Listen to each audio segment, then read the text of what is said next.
students, today we are going to start new chapter from physics, that is third chapter, kinetic theory of gases and radiation. Kinetic means motion. We know that gas consists of large number of molecules and these molecules are always in the state of motion. Due to this motion, gas possesses certain properties. We study all such properties in this chapter. That's why this chapter is kinetic theory of gases and radiation. ह्या चॅप्टरचं नाव kinetic theory of gases असं का आहे, तर आपल्याला माहीत आहे की गॅसमध्ये number of molecules असतात आणि हे सगळे मोशनमध्ये असतात. त्या मोशनमुळे गॅसला बऱ्याचशा प्रॉपर्टीज प्राप्त होतात. या सगळ्यांचा अभ्यास आपण या चॅप्टरमध्ये करणार आहोत आणि म्हणून या चॅप्टरला नाव दिलेलं आहे kinetic theory of gases. Today's part is just introduction. It is just revision what we have learned in 11th standard. 11वी मध्ये आपण काय शिकलो त्याचं आजच्या व्हिडिओमध्ये रिव्हिजन होणार आहे. बघा, आज आपल्याला काय काय शिकायचं आहे हे सगळे पॉईंट्स आपल्याला आज बघायचे आहेत, त्याचं रिव्हिजन घ्यायचं आहे. हे तुम्ही 11वीला शिकलेला आहात. रिव्हिजन घेणं आवश्यक आहे, कारण त्याच्याशिवाय आपल्या पुढच्या कन्सेप्ट आपल्याला नीट समजणार नाही. सगळ्यात आधी what are different states of matter हे सगळं आपल्याला बघायचं आहे. How do you distinguish between solids, liquids and gases. हे सगळे जे पॉईंट्स आहेत ते आपल्याला एक एक करून बघायचे आहेत. चला तर मग आपण स्टार्ट करू. Let's start our chapter. So first of all, what are different states of matter? We know that three common states of matter are solids, liquids and gases. Actually there is fourth state, that is plasma, but when we say common state, व्यवहारामध्ये आपला ज्याचा संबंध येतो अशा common states आहेत solids, liquids and gases. ह्या तीन प्रकारच्या कॉमन स्टेट्स असतात. We have to see the difference between this solids, liquids and gases. याच्यामधला फरक आपल्याला बघायचा आहे, because we must know how gases are different from solids and liquids. आपलं चॅप्टर आहे कायनेटिक थिअरी ऑफ गॅसेस. गॅसेसचा आपण स्टडी करतो म्हटल्यानंतर गॅसेस हे सॉलिड्स आणि लिक्विड्सपासून भिन्न कसे आहेत तेही आपल्याला माहिती असलं पाहिजे. म्हणून आपण सॉलिड्स, लिक्विड्स आणि गॅसेसमधला डिफरन्स बघूयात. सगळ्यात पहिल्यांदा फर्स्ट डिफरन्स काय आहे? Solids have definite shape and volume. Liquids have definite volume but they do not have definite shape. Gases do not have definite shape and volume. What is the meaning of this? Solids have definite shape and volume. सॉलिड्सला definite shape आणि volume असतं. तर ह्या सॉलिड्समध्ये वेगवेगळ्या आकाराच्या solid bodies आपल्याला दिसत आहेत. त्यांना एक निश्चित असा आकार असतो, त्यांना स्वतःचा आकार असतो. त्या कुठेही ठेवल्या तरी त्यांचा आकार तोच असतो. म्हणजे घरात वापरणाऱ्या वस्तू घ्या, रिमोट असेल, पेन असेल, मोबाईल असेल, ह्या सगळ्या सॉलिड बॉडीज आहेत. त्याचा आकार ठरलेला आहे. रोज आपण पाहिल्यानंतर आकार तोच असतो. कुठेही तुम्ही ठेवला तरी आकार तोच असतो. They have definite shape, they have definite volume. आता हे समजा इथं बघा तुम्ही, क्यूब आहे. क्यूबचं volume length into breadth into height. Length, breadth, height same आहे. व्हॉल्यूम कॉन्स्टंट आहे. Cylinder πr²h. Sphere 4/3 πr³. So volume is constant. They have definite volume. त्यांना स्वतःचं व्हॉल्यूम असतं. But in case of liquids, liquids have definite volume but they do not have definite shape. यांना स्वतःचं volume आहे. म्हणजे काय आहे?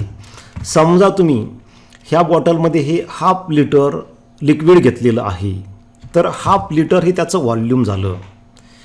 मग आता तुम्ही हे लिक्विड जर समजा मोठ्या बॉटलमध्ये घेतलं तर ते व्हॉल्यूम 1/2 लिटरच राहील. तुम्ही दुसऱ्या कंटेनरमध्ये घेतलं, बकेटमध्ये घेतलं तरी ते व्हॉल्यूम 1/2 लिटरच राहतं. Therefore liquids have their definite volume. लिक्विड्सला स्वतःचं व्हॉल्यूम असतं. म्हणजे तुम्ही 1 लिटर पाणी घेतलं, ते बकेटमध्ये ओतलं तरी 1 लिटरच आहे. तुम्ही 2 लिटरच्या बॉटलमध्ये ते घेतलं तरी 1 लिटरच आहे. तेच पाणी तुम्ही मोठ्या बॉटलमध्ये ओतता. म्हणजे त्यांना स्वतःचं व्हॉल्यूम असतं, परंतु त्यांना स्वतःचा आकार नसतो. But they do not have definite shape. कारण हे लिक्विड आपण ज्या कंटेनरमध्ये घेऊ त्याला त्या कंटेनरचा आकार प्राप्त होतो. समजा हे 1/2 लिटर लिक्विड असेल. If you take this in another bottle of different shape, then this liquid will take the shape of that another bottle. If you take this liquid in a glass, it will take the shape of that glass. म्हणजे याचा अर्थ यांना स्वतःचा आकार नसतो. ज्या भांड्यामध्ये आपण हे लिक्विड घेणार त्या भांड्याचा आकार त्याला प्राप्त होणार. त्यांना स्वतःचा आकार नसतो. And gases do not have definite shape and volume. गॅसेसला तर स्वतःचा शेपही नाही आणि व्हॉल्यूमही नाही. लिक्विडमध्ये तरी कसं होतं, समजा 1/2 लिटर पाणी घेतलं पण ते 1 लिटरच्या बॉटलमध्ये भरलं, तर ते 1/2 लिटरच व्हॉल्यूम ऑक्युपाय करणार, तेवढीच जागा ऑक्युपाय करणार, वरचा स्पेस रिकामा राहणार. But in case of gases occupy entire volume of the container. म्हणजे गॅसेसला स्वतःचं व्हॉल्यूम नाही. तुम्ही जर गॅस 1 लिटरच्या बॉटलमध्ये भरला तर त्या गॅसचं व्हॉल्यूम 1 लिटर. तुम्ही तोच गॅस काढला, आता तोच, दुसरा नाही, तोच जसाच्या तसा तुम्ही मोठ्या बॉटलमध्ये 2 लिटरच्या बॉटलमध्ये भरला तर त्या गॅसचं व्हॉल्यूम आता 2 लिटर. गॅस तोच, तेवढाच, मास तेवढंच.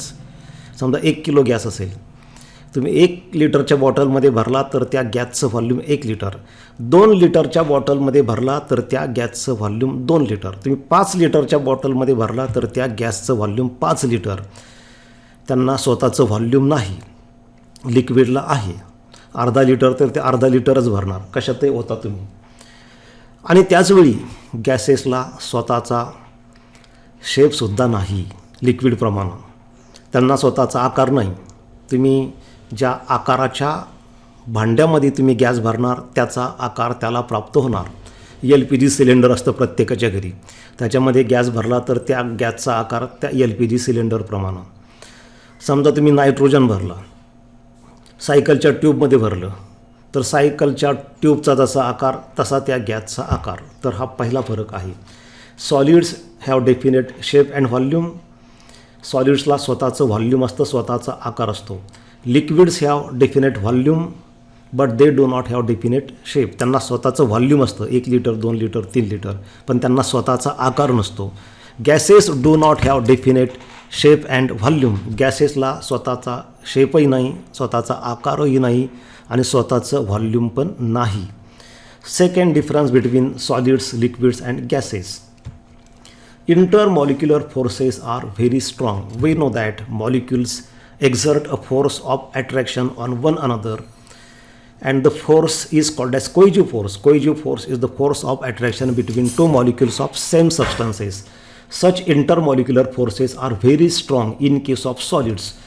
In case of liquids, intermolecular forces are stronger than gases but weaker than solids. म्हणजे लिक्विड्समधले जे इंटरमॉलिक्युलर फोर्सेस असतात ते सॉलिड्सपेक्षा वीकर असतात, म्हणजे कमी असतात. But stronger than in case of gases. गॅसेसपेक्षा ते स्ट्रॉंग असतात. And in case of gases intermolecular forces are negligible. म्हणजे गॅसेसमध्ये इंटरमॉलिक्युलर फोर्सेस निग्लिजिबल म्हणजे जवळजवळ नाहीच. या सॉलिड्समध्ये खूप स्ट्रॉंग असतात आणि म्हणूनच त्यांना स्वतःचा शेप आहे, डेफिनेट शेप. सॉलिड्सला स्वतःचा शेप असण्याचं, स्वतःचा आकार असण्याचं कारणच ते आहे की ते इंटरमॉलिक्युलर फोर्सेस इतके स्ट्रॉंग असतात की ते एकमेकांना घट्ट धरून ठेवतात, एकमेकांपासून दूर जाऊ देत नाही आणि त्यामुळे त्यांना स्वतःचा आकार प्राप्त होतो. तसं याच्यामध्ये मध्यम प्रमाणावर असतात, सॉलिडपेक्षा कमी आणि गॅसेसपेक्षा जास्त. आणि गॅसेसमध्ये तर ते निग्लिजिबली स्मॉल असतात. आयडियल गॅस म्हटलं तर ते इंटरमॉलिक्युलर फोर्सेस झिरोच असतात, because gas molecules are widely separated. The next difference, third difference, intermolecular space is negligible in case of solids. while in case of liquids intermolecular space is greater than that in solids but smaller than that in gases. म्हणजे लिक्विड्समध्ये intermolecular force जे असतं ते सॉलिड्सपेक्षा जास्त आणि गॅसेसपेक्षा कमी, आणि गॅसेसमध्ये काय म्हटलं आहे, intermolecular space is large, that is gas molecules are widely separated. याचा अर्थ असा आहे की सॉलिड्समध्ये फिगर बघा म्हणजे लक्षात येईल, these are solid molecules, they are closely spaced, there is no gap. फिगरमध्ये तरी तुम्हाला थोडासा स्पेस त्यांच्यामध्ये दिसतो, ॲक्च्युली एवढासुद्धा स्पेस त्याच्यामध्ये नसतो, त्यांच्यामध्ये स्पेसच नसतो. म्हणजे मध्ये मध्ये तुम्हाला जो स्पेस दिसतो आहे तिथंसुद्धा मॉलिक्युल्स असतात. So intermolecular space is negligible. Intermolecular space म्हणजे काय, तर दोन मॉलिक्युलच्या मधली जागा ती नसते तिथं. फिगरमध्ये जरी दिसत असली थोडीशी तर ॲक्च्युली तेवढी पण नसते. In case of liquids intermolecular space is greater than that in solids but smaller than that in gases. म्हणजे सॉलिड्सपेक्षा जास्त असते, म्हणजे सॉलिड्समध्ये जेवढं अंतर आहे त्याच्यापेक्षा थोडं जास्त, पण गॅसेसपेक्षा कमी अंतर असतं. While in case of gases intermolecular space is large, that is gas molecules are widely separated. म्हणजे गॅसेसमध्ये इंटरमॉलिक्युलर फोर्स हे खूप जास्त असतं, दोन मॉलिक्युल्समधलं अंतर खूप जास्त असतं. थोडक्यात म्हणजे सॉलिड्समध्ये दोन मॉलिक्युल्समध्ये अंतर बिलकुल नसतं, सॉलिड्समध्ये दोन मॉलिक्युल्समध्ये अंतरच नसतं, स्पेस झिरो, निग्लिजिबल. लिक्विड्समध्ये थोडं जास्त, सॉलिड्सपेक्षा थोडं जास्त, आणि गॅसेसमध्ये सगळ्यात जास्त, दोन मॉलिक्युल्समधलं स्पेसिंग हे खूप जास्त असतं. This was third difference. Then see what is the fourth difference. Fourth difference between solids, liquids and gases. Solids are not easily compressible. Liquids are not easily compressible. Both solids and liquids are not easily compressible, but gases can be compressed easily. Solids आणि लिक्विड्सला easily compress नाही करू शकत आपण, दाबू नाही शकत, press करू शकत नाही. म्हणजे कसं की एखाद्या भांड्यामध्ये दाबून आपण कमी आकाराच्या भांड्यामध्ये जास्त सॉलिड किंवा लिक्विड भरू शकत नाही. पाण्याचं पण तसंच आहे. 1 लिटरची बॉटल आहे आणि त्यामध्ये दाबून दाबून आपल्याला 1.5 लिटर 2 लिटर भरायचं, तसं भरता येत नाही. Gases can be easily compressed.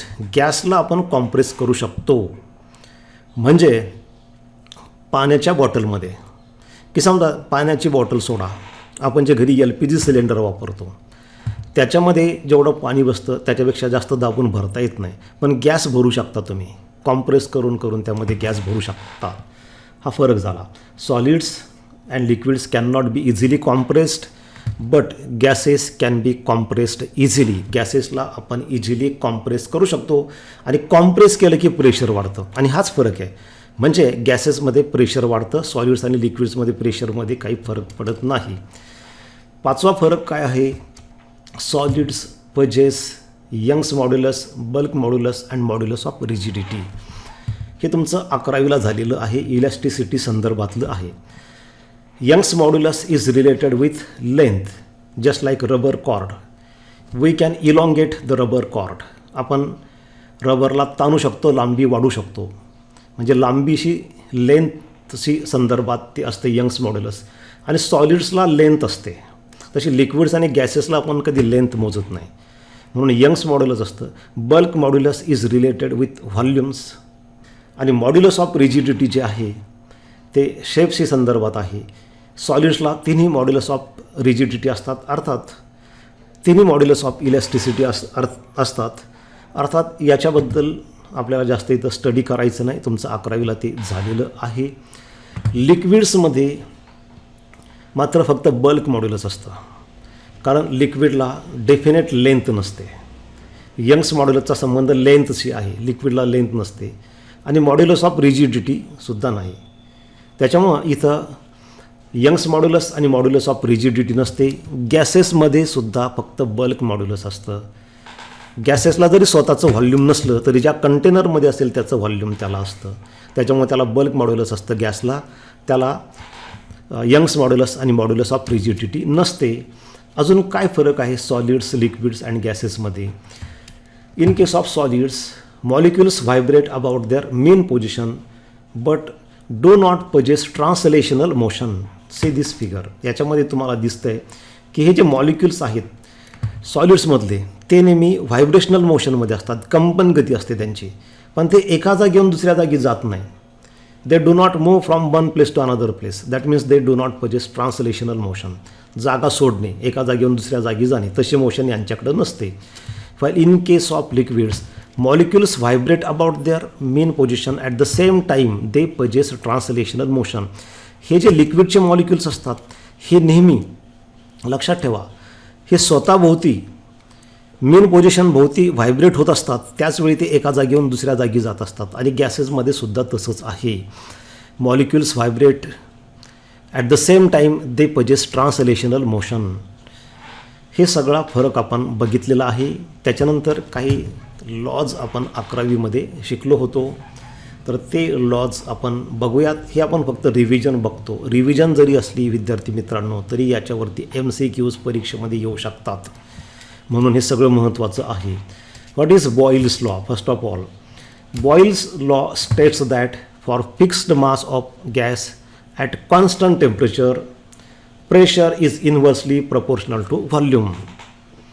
म्हणजे याच्यामध्ये बॉईल्स लॉमध्ये काही कंडिशन सांगितलेली आहे. Fixed mass of a gas at constant temperature pressure is inversely proportional to volume. Means mathematically we can write pressure is inversely proportional to volume provided mass and temperature is constant.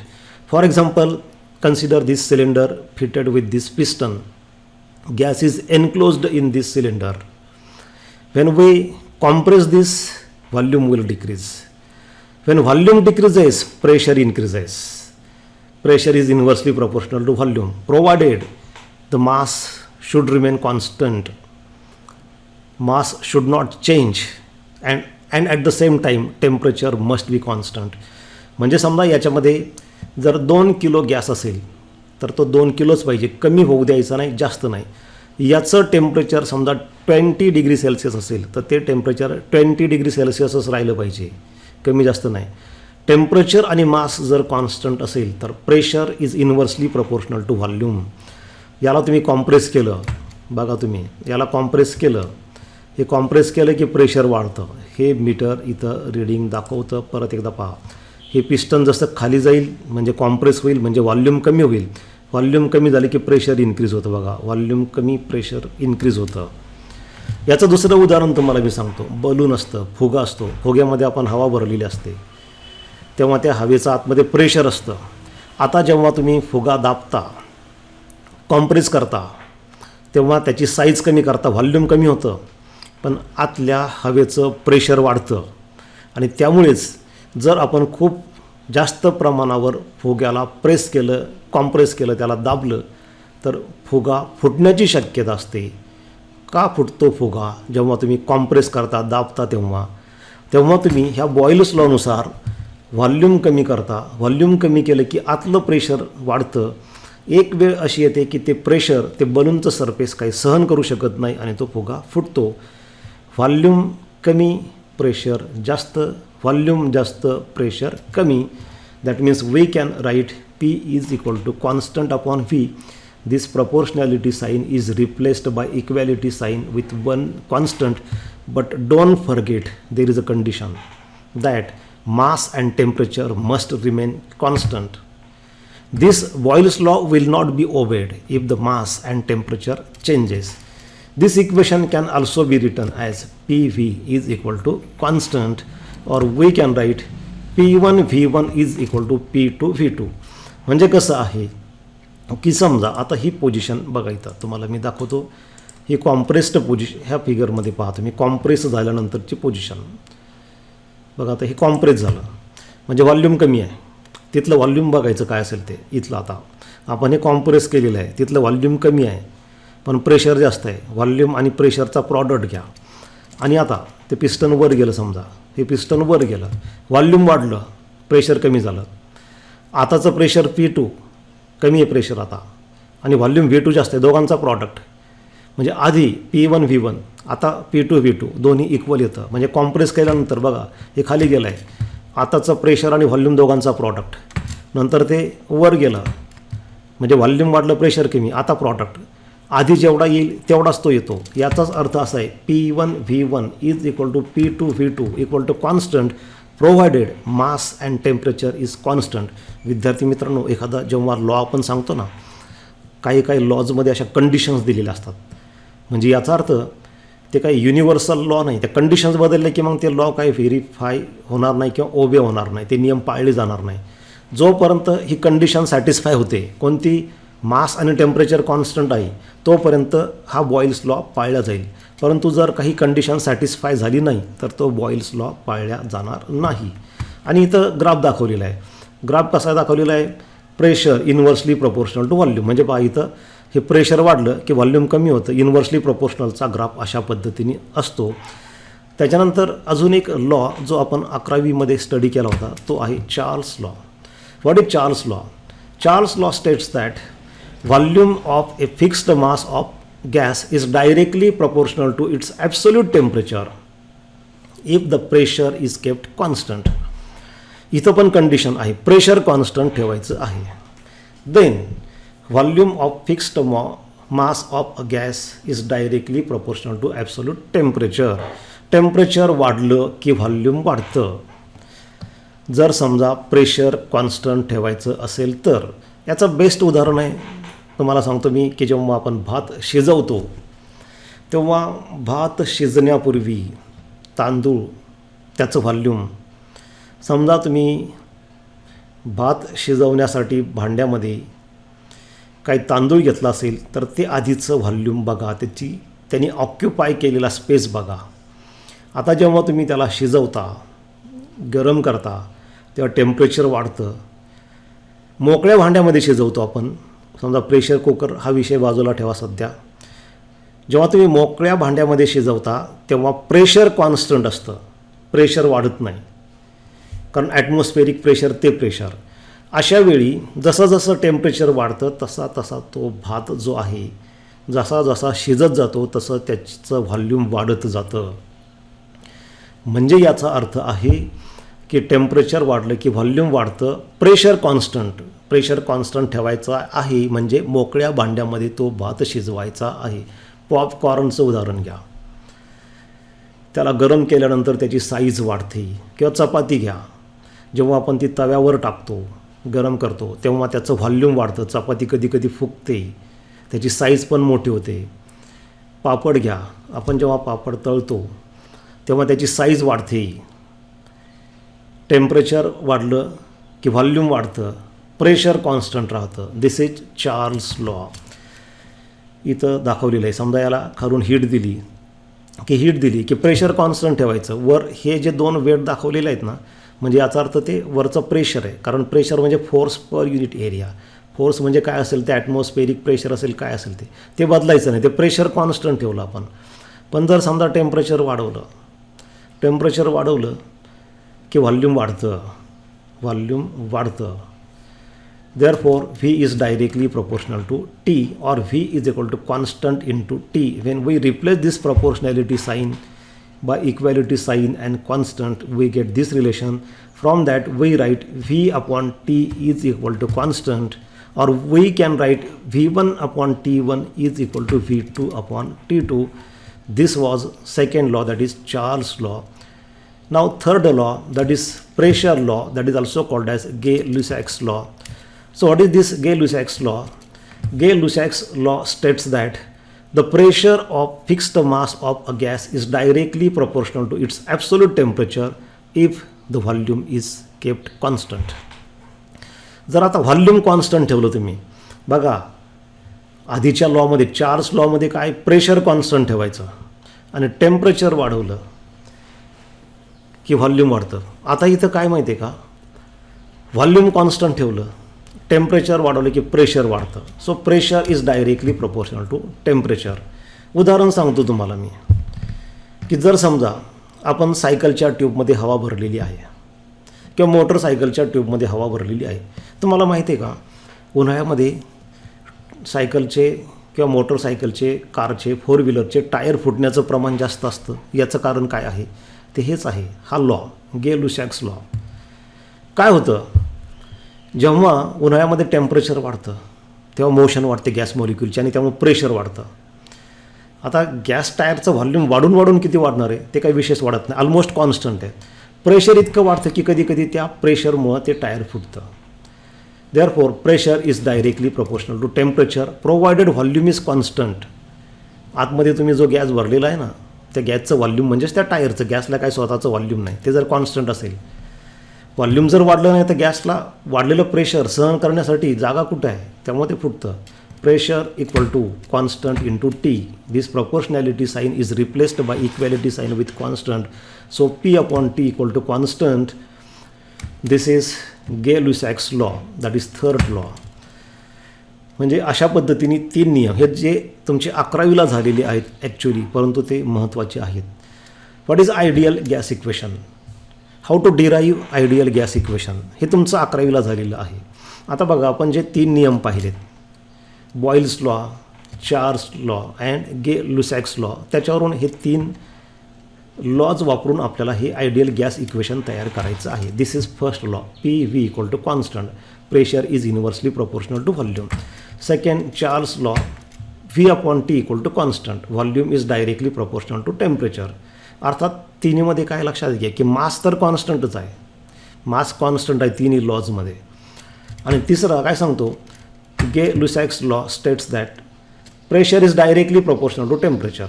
याच्यामध्ये volume constant आहे, याच्यामध्ये pressure constant आहे आणि याच्यामध्ये mass, temperature, याच्यामध्ये temperature constant. तिन्ही ठिकाणी एक लक्षात घ्या विद्यार्थी मित्रांनो, तिन्ही ठिकाणी मास कॉन्स्टंट पाहिजे. म्हणजे इथं 1 kg 1 kg 1 kg मास नाही बदलायचं. इथं मास कॉन्स्टंट आहे, त्याचवेळी टेम्परेचर पण कॉन्स्टंट आहे. इथं मास बरोबर प्रेशर कॉन्स्टंट आहे आणि इथं तिसऱ्या नियमामध्ये मास सोबत व्हॉल्यूम कॉन्स्टंट आहे, पण मास मात्र तिन्ही ठिकाणी कॉन्स्टंट आहे. आता तिन्ही इक्वेशन एक करा तुम्ही. बघा, इथं पी, इथं न्यूमेरेटरमध्ये, इथं पण न्यूमेरेटरमध्ये, इथं व्हॉल्यूम व्ही दोन्ही ठिकाणी न्यूमेरेटरमध्ये आणि टेम्परेचर दोन्ही ठिकाणी डिनॉमिनेटरमध्ये. 3 व्हेरिएबल्स आहेत इथं महत्त्वाचे variables, pressure, volume, temperature, 3 quantity याच्यामध्ये आहेत. मास कॉन्स्टंट ठेवलेले आहेत. आता व्हेरिएबल झाले. व्हेरिएबल कधी म्हणतो आपण की जेव्हा ते बदलतं, व्हॅरी होतं. याच्यामध्ये काय माहिती आहे का, प्रेशर व्हॉल्यूम व्हेरिएबल आहे, टेम्परेचर कॉन्स्टंट आहे. याच्यामध्ये काय आहे, व्हॉल्यूम टेम्परेचर व्हेरिएबल आहे, प्रेशर कॉन्स्टंट आहे. याच्यामध्ये प्रेशर टेम्परेचर व्हेरिएबल आहे, व्हॉल्यूम कॉन्स्टंट आहे. लक्षात आलं का? पहा, याच्यामध्ये प्रेशर व्हॉल्यूम व्हेरिएबल आहे, टेम्परेचर कॉन्स्टंट. याच्यामध्ये volume temperature variable, pressure constant. याच्यामध्ये pressure temperature variable, volume constant. पण तिन्ही ठिकाणी मास मात्र कॉन्स्टंट आहे. म्हणजे तिन्ही जर एकत्र केले तर फक्त एकच क्वांटिटी कॉन्स्टंट राहते, मास. बाकी तिन्ही व्हेरिएबल आहेत, प्रेशर, व्हॉल्यूम, टेम्परेचर, तिन्ही एकत्र केले तर आपल्याला मिळतं. Combining equation 1, 2 and 3 for fixed mass of a gas we can write P V upon T is equal to constant. आता हे तिन्ही व्हेरिएबल झाले, कारण आता आपण फक्त एक इक्वेशन नाही, तिन्हीचे तिन्ही ॲट अ टाईम घेतले, पण मास मात्र तिन्ही ठिकाणी कॉन्स्टंट आहे. So we can write for 1 mole of a gas. आता हे मोल म्हणजे काय असतं, 1 मोल, ते याच्यानंतर आपण घेणारच आहोत. P V upon T is equal to constant and it is found the constant of proportionality is R. This R is called as universal gas constant. From this we can write P V is equal to R T. This R is a constant of proportionality. विद्यार्थी मित्रांनो, तुम्हाला केमिस्ट्रीमध्ये झालेलं असणार आहे आणि 11वीला झालेलं सगळं हे. R is a universal gas constant. Universal constant आहे कारण तो सगळ्या गॅससाठी सारखाच असतो, म्हणून त्याला युनिव्हर्सल गॅस कॉन्स्टंट. आरची व्हॅल्यू ऑक्सिजनसाठी वेगळी, नायट्रोजनसाठी वेगळी अशी नाही, सगळ्या गॅससाठी ती कॉन्स्टंट आहे, म्हणून त्याला म्हणतात universal gas constant. If gas consist of n moles. आता हे इक्वेशन आपण 1 मोलसाठी लिहिलं, फॉर 1 मोल. पण एखाद्या कंटेनरमध्ये 1 मोलच गॅस असेल असं नाही. जर n मोल्स असतील तर मग हे इक्वेशन कसं लिहायचं, आपण असं लिहू शकतो, P V is equal to N R T. This equation is called as ideal gas equation. याला आयडियल गॅस इक्वेशन म्हणतात. रिअल गॅस इक्वेशन वेगळं असतं, ते मी नंतर तुम्हाला सांगणार आहेच. Ideal gas equation. आता आयडियल गॅस म्हणजे काय ते सुद्धा आपण बघणार आहोत, याच व्हिडिओमध्ये आपण बघणार आहोत. आता आयडियल गॅस म्हणजे काय ते सुद्धा आपण याच व्हिडिओमध्ये आज बघणार आहोत. रिअल गॅस वेगळा असतो. तर हे झालं आयडियल गॅस इक्वेशन. आणि याच्यामध्ये मी जे तुम्हाला सांगितलं आर हा युनिव्हर्सल गॅस कॉन्स्टंट असतो. त्या युनिव्हर्सल गॅस कॉन्स्टंटची व्हॅल्यू असते 8.314 जूल के इन्व्हर्स मोल इन्व्हर्स. इन्व्हर्स म्हणजे दुसऱ्या पद्धतीने असं लिहू शकतो आपण 8.314 जूल पर केल्विन पर मोल.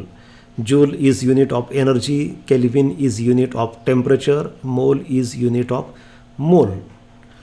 अमाऊंट ऑफ सबस्टन्सचं ते युनिट आहे. So this is universal gas constant, it's value. हे आयडियल गॅस इक्वेशन आहे. लक्षात ठेवा, ते महत्त्वाचं आहे. PV = nRT. ॲब्सोल्यूट झिरो म्हणजे काय? 11वीला हे तुमचं झालेलं आहे. इथं थोडक्यात सांगतो, हे सगळं आपलं रिव्हिजन आहे. Absolute zero is theoretical temperature at which all substances have zero thermal energy. Thermal energy. All substances possess certain type of motion. Solids possess vibrational motion. Liquids possess vibrational as well as translational motion. Gas molecules possess vibrational as well as translational motion. Due to this motion and due to temperature, gas molecules possess energy. This energy depends on temperature. When temperature decreases, energy of gas molecules also decreases, and it becomes zero at absolute zero temperature. So at absolute zero temperature, energy, thermal energy becomes zero. So absolute zero is that theoretical because it is not practically possible to attain that temperature on earth. हे temperature, एवढं temperature कुणालाही आतापर्यंत शक्य झालेलं नाही absolute zero temperature तयार करणं.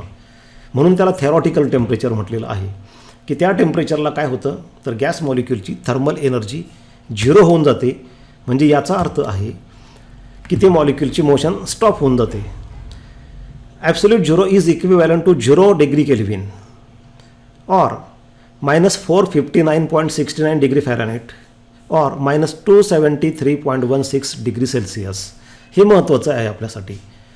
Absolute zero म्हणजे डिग्रीमध्ये केलं तर -273.16 डिग्री सेल्सिअस. -273 नियरली म्हणजे 0 डिग्रीच्या खाली -273 पर्यंत जायचं. विद्यार्थी मित्रांनो, कल्पना करा, जेव्हा हिवाळ्यामध्ये थंडी पडते तेव्हा टेम्परेचर कमी होतं.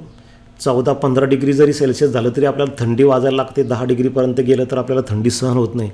0 डिग्री सेल्सिअसला बर्फ असतं, पाणी गोठतं. त्याच्यापेक्षा खाली -273ला जायचं, एवढं टेम्परेचर आतापर्यंत पृथ्वीवरती तयार करता आलेलं नाही. एवढं टेम्परेचर म्हणजे थेरॉटिकल टेम्परेचर आहे.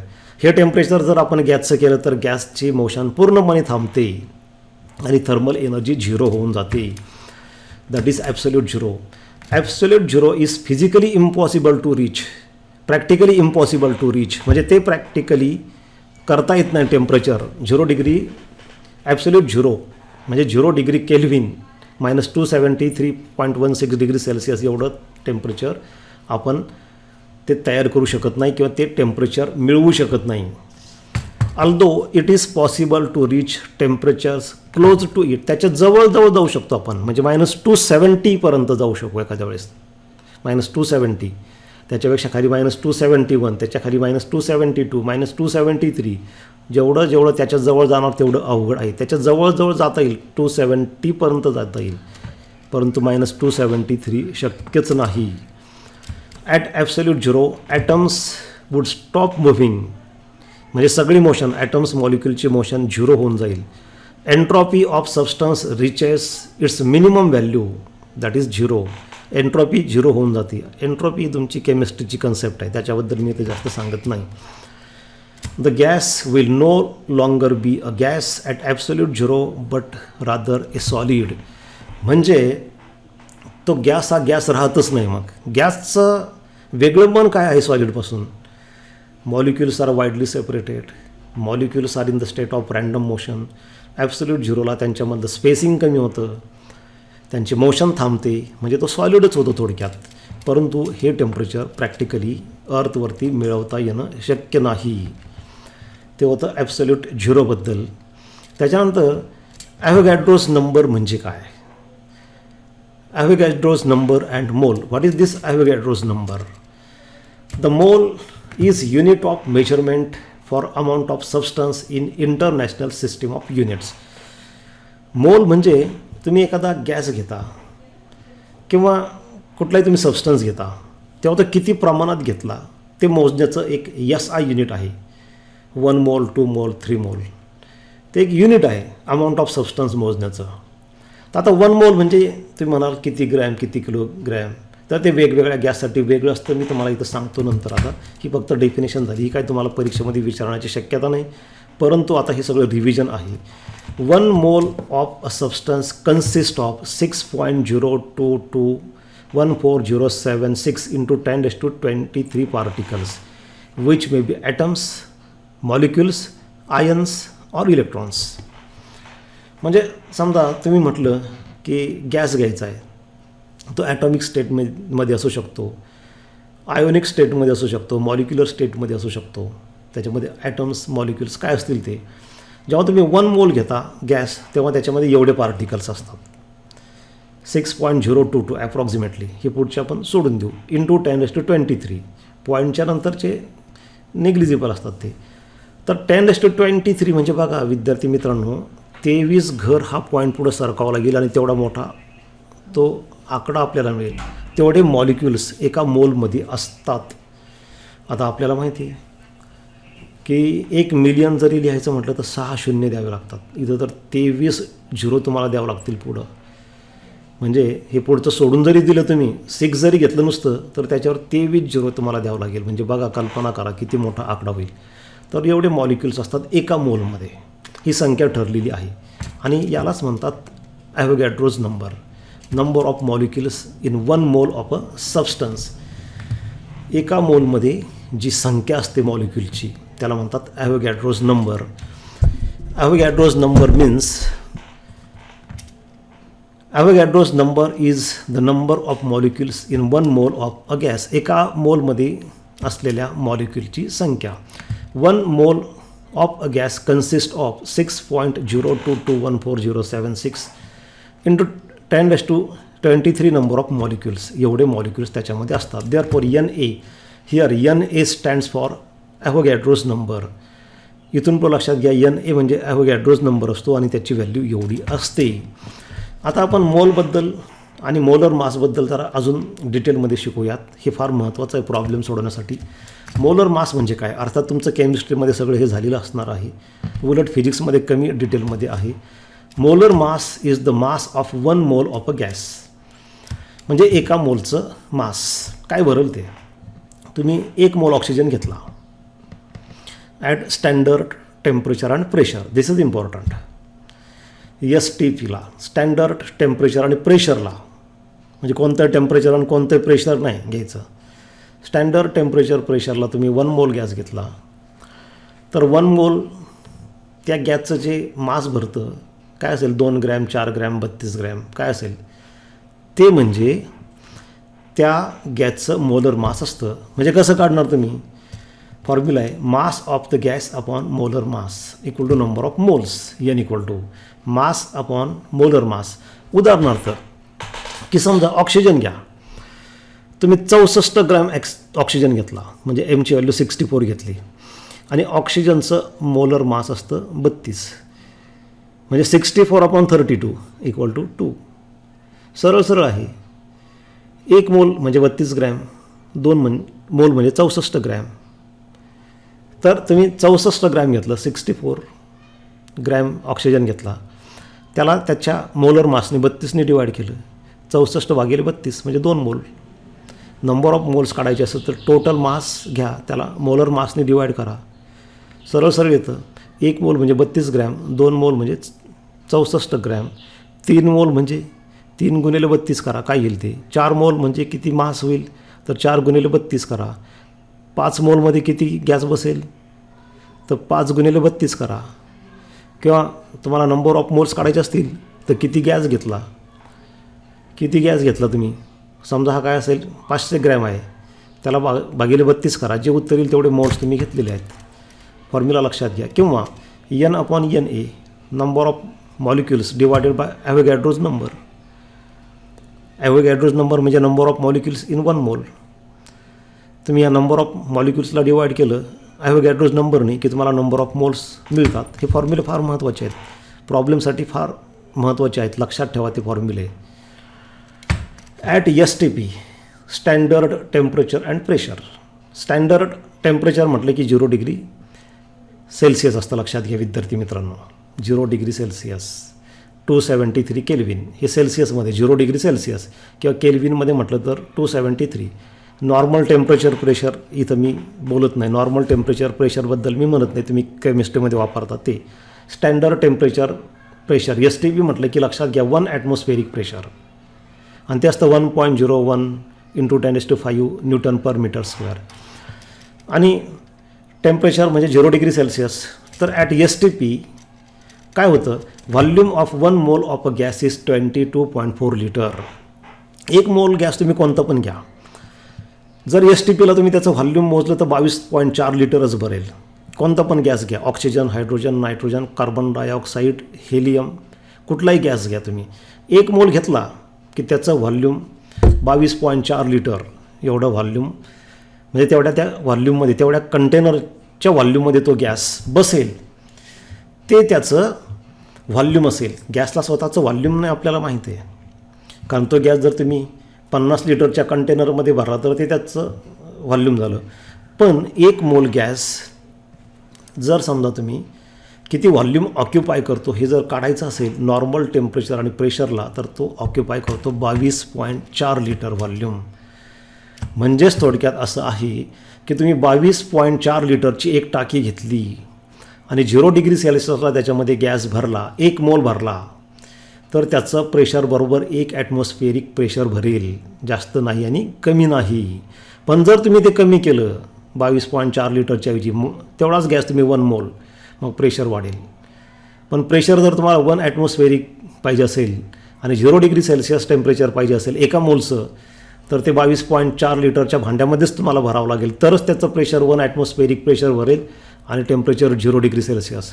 अन्यथा तुम्ही जर त्याचं व्हॉल्यूम कमी जास्त केलं, म्हणजे तोच गॅस तुम्ही 1 मोल त्याचं तुम्ही कॉम्प्रेस केलं, म्हणजे कमी भांड्यामध्ये त्याचं व्हॉल्यूम कमी केलं तुम्ही, तर हे प्रेशर बदलणार आहे किंवा कदाचित टेम्परेचरही बदलू शकतं.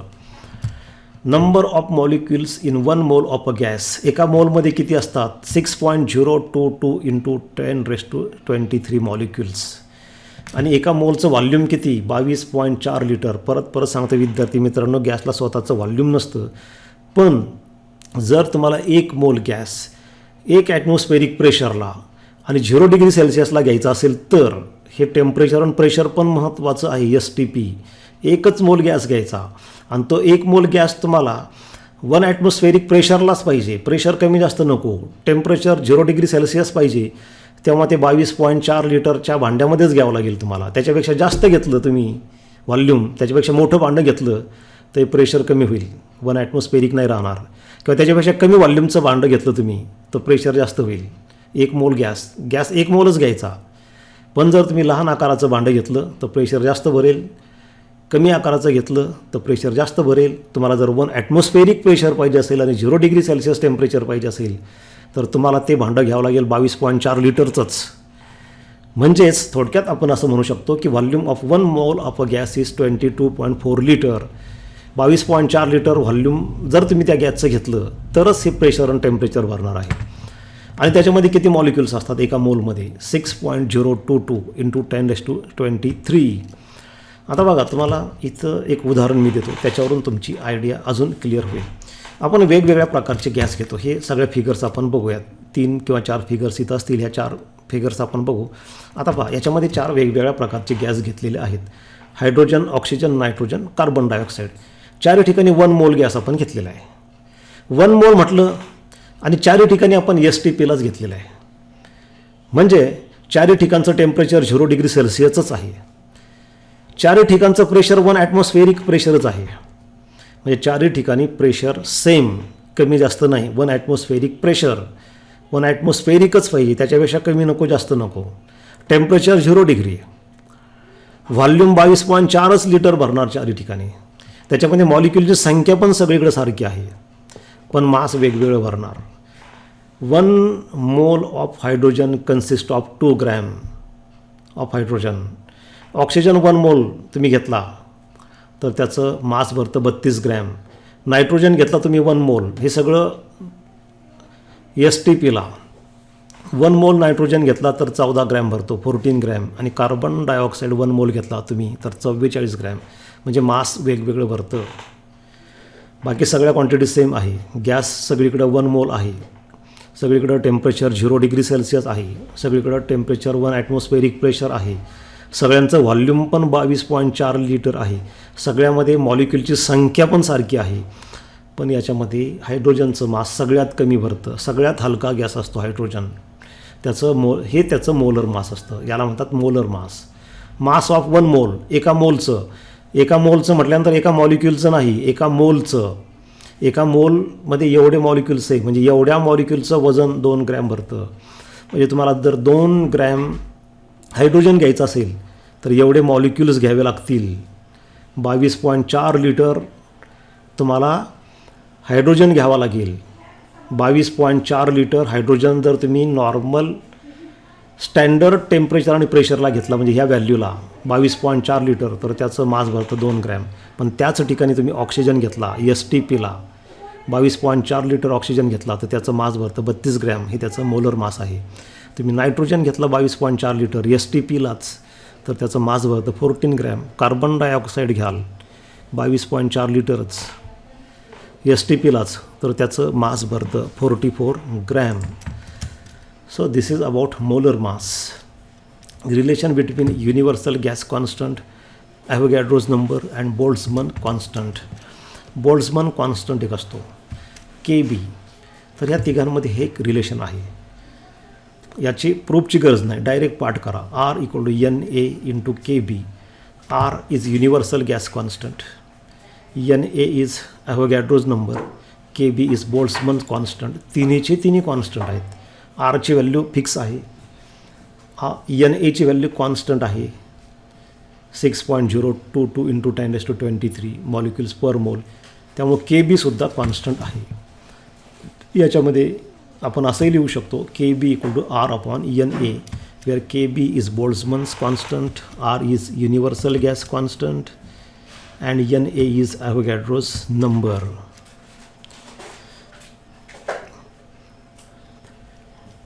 आता यामध्ये आयडियल गॅस म्हणजे काय बघा. A gas obeying the equation of state PV = nRT at all pressure and temperature is an ideal gas. This is called as equation of state.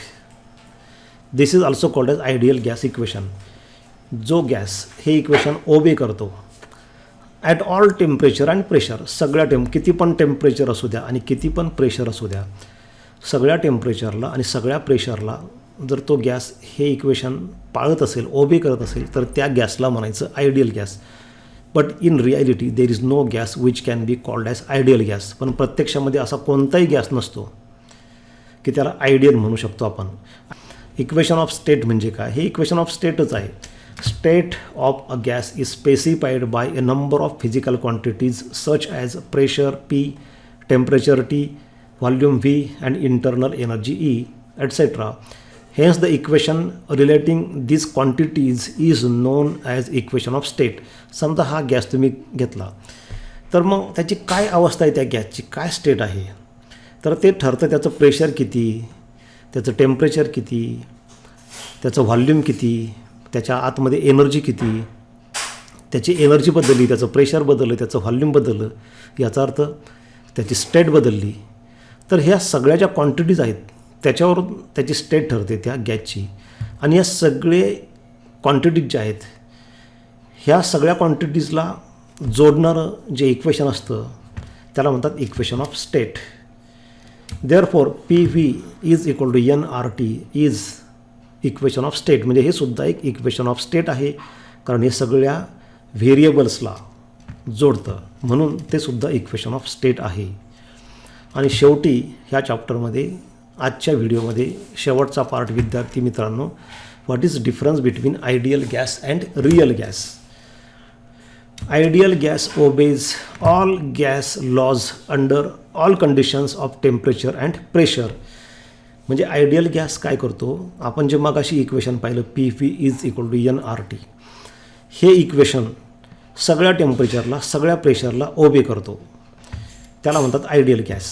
याच्या उलट real gas obeys gas laws at low pressure and high temperature. म्हणजे real gas काय करतो की ते जे gas laws आहेत, Boyle's law, Charles law, Gay Lussac's law, हे सगळे नियम पाळतो, पण लो प्रेशरला आणि हाय टेम्परेचरला. म्हणजे हाय प्रेशर आणि लो टेम्परेचरला तो काही पाळत नाही. हा पहिला फरक झाला. Second difference, the volume occupied by the molecules is negligible as compare to total volume. म्हणजे कसं आहे की समजा तुम्ही एखाद्या कंटेनरमध्ये गॅस भरला, तर त्या गॅसमध्ये मॉलिक्युल्सचं स्वतःचं व्हॉल्यूम असतं आणि त्याची मोकळी जागा आतमध्ये असते. तर ॲक्च्युअली होतं काय, आयडियल गॅसमध्ये ती मोकळी जागाच इतकी असते की त्या गॅसचं जे व्हॉल्यूम आहे ते जवळजवळ झिरोच आहे, म्हणजे सगळी मोकळी जागाच आहे. म्हणून इथं म्हटलं आहे volume occupied by the molecules is negligible as compare to total volume. म्हणजे कसं आहे की समजा एखाद्या मोठ्या वर्गामध्ये 10 वस्तू ठेवल्या आपण किंवा 10 बॉक्स ठेवले, ते 10 बॉक्स किती जागा ऑक्युपाय करणार, थोडी जागा ऑक्युपाय करणार, बाकीचं सगळं स्पेस एम्प्टी आहे. तसंच आहे एखाद्या कंटेनरमध्ये तुम्ही गॅस भरला की त्या मॉलिक्युल्सला फार थोडी जागा लागते, बाकीची मोकळा स्पेस असतो. म्हणजे त्या गॅस मॉलिक्युल्सला जागा फार कमी लागते, बाकीची एम्प्टी स्पेस जास्त आहे, हे आयडियल गॅसमध्ये. पण रिअल गॅसमध्ये तसं नाही. Volume occupied by the molecules is not negligible as compare to total volume. म्हणजे तुम्ही 1 लिटरच्या बॉटलमध्ये गॅस भरला असेल तर त्याच्यामध्ये मोकळी जागा असते, परंतु रिअल गॅसमध्ये ते जे मॉलिक्युल्स आहे ज्यांनी ती स्पेस ऑक्युपाय केलेलं आहे त्याचंसुद्धा काहीतरी व्हॉल्यूम असतं, ते सुद्धा विचारात घ्यायचं असतं. म्हणजे इथं आपण गॅस मॉलिक्युल्सचं, आयडियल गॅसमध्ये गॅस मॉलिक्युल्सचं व्हॉल्यूम विचारात घेत नाही, निग्लिजिबल सोडून देतो. इथं ते विचारात घ्यावं लागतं आपल्याला. Intermolecular forces of attraction are negligible, हे निग्लिजिबल आहेत, म्हणजे इथं जवळजवळ झिरोच आहेत. In case of real gases intermolecular forces of attraction are not negligible at all temperature and pressure. तुम्ही याला निग्लेक्ट करू शकत नाही.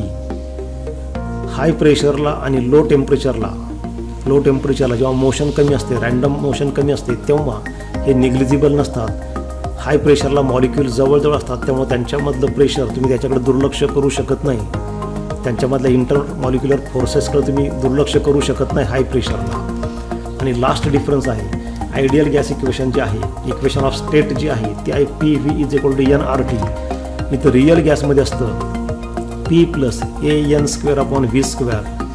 Equal to into V - NB is equal to NRT. हे रिअल गॅस इक्वेशन आहे, हे आयडियल गॅस इक्वेशन आहे, हे रिअल गॅस इक्वेशन आहे.